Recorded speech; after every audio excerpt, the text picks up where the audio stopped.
फलानीन हमीस काल देवात रे, फलानीन हमीस काल देवात आणि पाणी मेसेज करके मजा लेवात रे, फलानीन हमीस काल देवात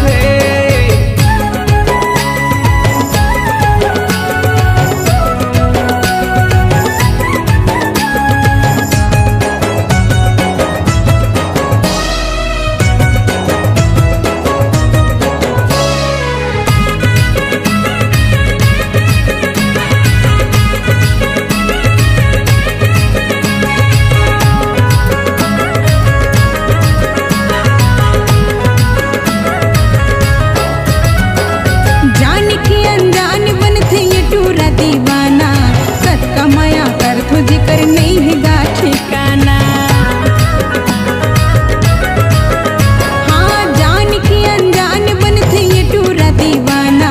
सत कमाया कर तुझे कर नहीं है गा ठिकाना, सत कमाया कर तुझे कर नहीं है गा ठिकाना। काबर भाव ते खावत हसरे